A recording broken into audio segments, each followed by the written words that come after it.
Of all the cities we visited so far, this one is my favorite. I love China so much. There's food streets everywhere, and Nanjing is no different. Nanjing, a city of 8.5 million people sitting along the banks of the Yangtze River in eastern China. Nanjing means southern capital. It served as the capital of China across 10 dynasties, making it one of the 4 great ancient capitals of China. At its peak during the Ming Dynasty, it was the largest city in the world. We've just arrived in Nanjing and we are hungry. As we were walking down the street, we saw a guy rolling out noodles. These are hand-pulled noodles. So we've ordered, we think is the oil splash noodles. This place is known for their oil splash noodles. So looking forward to eating and exploring Nanjing in the next 48 hours. So we think these cars are actually parked. And then between the car and I is the bike lane, which people are using. But all of these cars on the side are parked, which makes sense in the parking lane, but it does not make sense in the crosswalk lane. Now that we have crossed the street, we're on our way to a very large bookstore and exhibition called Journey to the Silk Road. And the store itself just looks really, really cool. This is one of the best bookstores I've ever seen. Kam Book City is a bookstore that has been converted from a former supermarket. It opened in January 2022. The God of Wealth points the way and turns right to see wealth.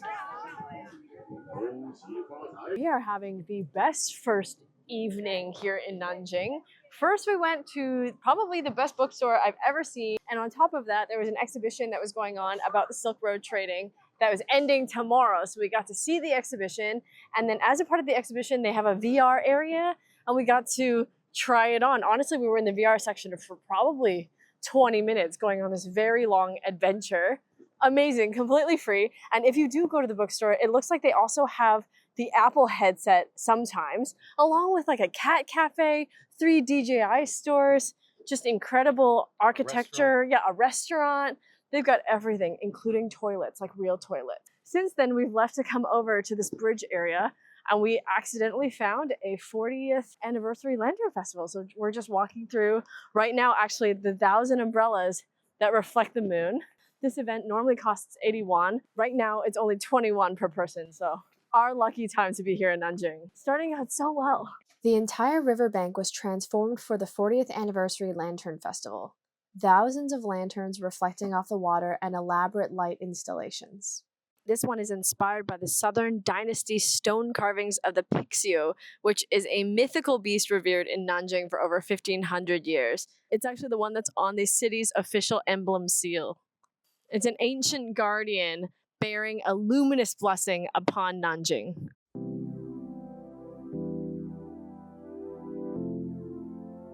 It's amazing. These lanterns are unreal. It's said in the final years of the Western Jin Dynasty, 5 imperial princes crossed the Yangtze River to the south and later established the Eastern Jin Dynasty in Jiankang, which is today Nanjing. From this event emerged a lasting folk saying 5 horses floated across the river and 1 transformed into a dragon.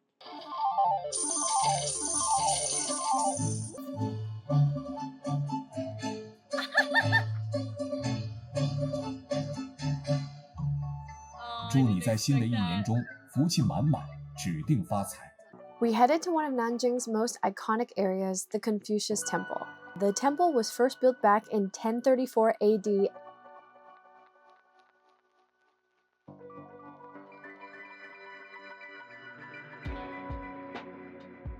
Good morning from our day 2 in Nanjing. Our first stop today is the Dr. Sun Yat-sen Mausoleum, and the reason why we want to visit is because it's supposedly the most beautiful mix of West and East architecture in the mausoleum. A quick history, if you don't know anything about Dr. Sun Yat-sen, he is the person who is considered the father of modern China. He overthrew the Qing dynasty, and very interestingly for us, he spent time studying on Maui. His brother lived on Maui and was very much into farming. So he traveled to Maui to study, and they claim that a lot of his Western philosophies is from his time in Hawaii. So we're gonna go check it out. We are taking a shuttle. We've paid the 10 won to take the shuttle, which hopefully we're on the right shuttle because there were 2 and we just sort of followed the crowd, only to find out that there was a crowd also going the other way. The Dr. Sun Yat-sen Mausoleum is set within Purple Mountain Park on the eastern edge of the city. The place is monumental, taking 392 steps up to the main hall. Don't be fooled by the name park. Parks in China are massive. Unfortunately, you cannot take pictures inside, but I'll just describe it to you. On the walls is an inscription of something that Dr. Sun Yat-sen wrote himself. And then on the ceiling is a bunch of tiles, a lot of like a mosaic style, colored tiles. It's not very large. You essentially can go in on one side. You can see a giant statue of Dr. Sun Yat-sen in the center, and then you just come out the other side. There is a second chamber, but you can't go into it. It is incredibly busy here. The way that it's designed is when you're going up, it looks like you're going up all stairs. And then when you get to the top, the design is so that you only see platforms and not stairs at the top. It's true, they did a really good job. So I learned that the Dr. Sun Yat-sen Mausoleum in 1991 was voted one of the top 40 places in China to visit. So now that we visited one, we just have 39 more to go. And after we visited the mausoleum, we walked over to the lake where there is a lake pavilion. It's a beautiful day, so it's super nice. It was really, really pretty. We just kind of wandered around for a little bit. And then when we were done, we went and found what looked like a sightseeing bus stop. But you should know that all along the park, there are people riding these scooters, and they're happy to take you on their scooter. After one shuttle came by and said that they weren't going to the metro, a man came by on his scooter and was like, "You want to just take my scooter?" So we paid the same amount that we would have paid to take us all the way to the metro. All of these people are lined up for what we think is some sort of like custard pancake. You can see it and they're making them, and people are just waiting to basically buy a little plastic bag of 1 or 2 little pancakes. But then I was watching the woman next to us. I felt kind of bad for her. She was like frying these like bread things, and also I wanted to know what it was. So I ordered one. And I've got it. I'm pretty sure it's a sandwich. It looks good. She went to the back and like took out a pork thing just to make this for me. Looks like they cracked some eggs and then are pouring dough on it. Raw meat is going in. One man is prepping a flip, and then the other one pours a little scoop of what looks like white flour dough. These people are lining up for barbecue duck. I don't think you can even eat inside. It's all to go. We saw a lineup for what we found out is an egg burger. It's like a breakfast egg sandwich. It's very delicious. So without a bun. We picked it up like 10 minutes ago and it is still hot. This is the 100% the Chinese breakfast sandwich. Next door to them, I did see this lady who was frying up what looked like little pancake pastries. She fries this sort of very thin dough, and then after she fries it, she puts it into the oven, and then the pastry itself really puffs up. It has a lot of layers, sort of like how a croissant does. Fantastic. This is delicious. We came into the store looking for hand sanitizer. They don't have any hand sanitizer, and I ended up leaving the store with a hat. And this hat's neat. It has a hole in the top so I can tie my hair. And then when we were leaving, the woman said, this was a gift. So now we have some sort of vegetarian tripe snack to try later. We're going to explore 2 bridges. We're just at the first one now, which is the Nanjing Eye. This bridge is really cool. It's a pedestrian-only bridge, and we are currently crossing the Yangtze River. The Yangtze River is Asia's longest river, and over 400 million Chinese people live along the basin of this river. It is unfortunately also known as one of the most polluted rivers in the world. So it is nice to see there's not a lot of people or boat traffic, but it's a really nice day. It was a great park. I really liked exploring it. This area on the other side of the bridge is actually the Youth Olympics area. So all of these buildings they built for the Youth Olympics in 2014. We're now just waiting for a taxi. Previously, I said that Didi was the best app for ride sharing here, but actually I think that AMAP is better. When you use AMAP and select ride sharing, every time I pick a car, I get discounts. The price consistently is cheaper than just using Didi directly.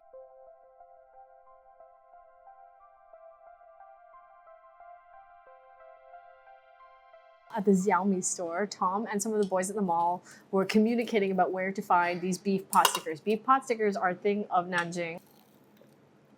It's very different from a regular pot sticker.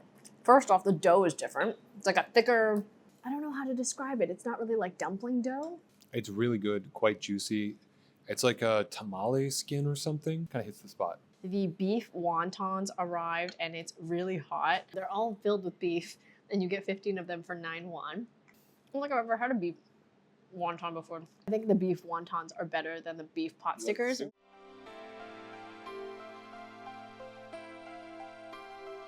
This area is so cute. There's a little walkway. You can walk along the lake.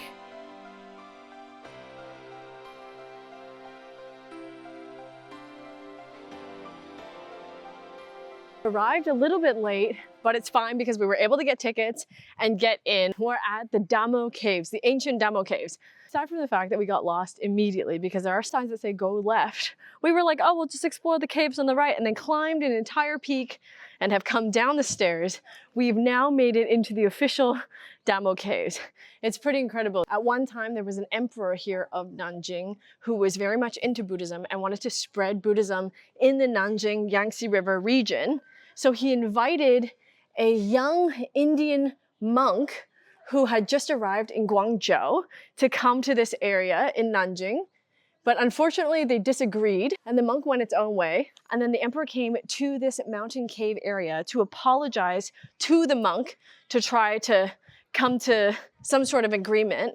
And at that time, they said that the emperor came up with the monk to this hill with his mule, and the mule got trapped. He was able to find Bodhidharma in the cave. And even though the emperor was trapped, Bodhidharma was able to sail away on a single reed over the Yangtze River away from him. Years later, actually relatively recently, they found remains of the Bodhidharma, and they've built an entire complex here in Nanjing. But this is also built to honor the Bodhidharma.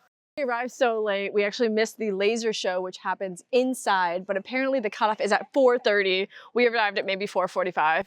I'm gonna blame traffic, not that we were dawdling all day, snacking and enjoying and having the best time here in Nanjing. So I'm not upset about it, but if you are gonna come, try to come before 4:30 so you can go inside, because apparently there's a laser light projection and the pictures look pretty cool.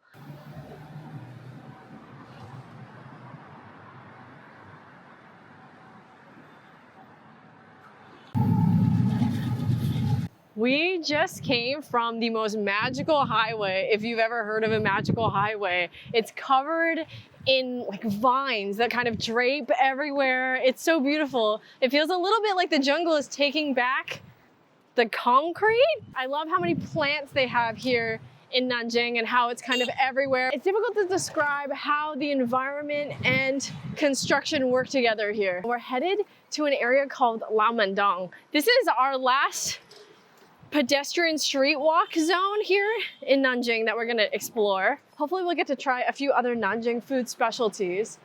But honestly, we've done so much today and it's been amazing. I love this city.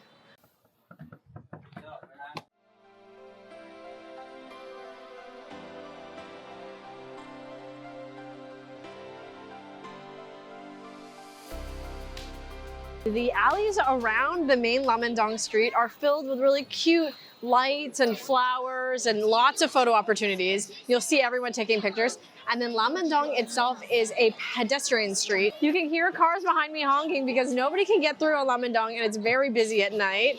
And the entire area nearby has tons of food. One of the specialties in Nanjing is duck blood vermicelli. So we're trying it for the first time. I don't like animal blood, like it always comes in these kind of really gelatinousy cubes. I'm not a big fan, but my thought is I can still try the food around it. So I'm excited and curious. For some reason in Nanjing, the specialty food is duck. So we also ordered a salted duck and we're just waiting for the rice to arrive. But here is the salted duck. To me, it makes me think of how people make smoked salmon and they kind of salt it and like really brine it.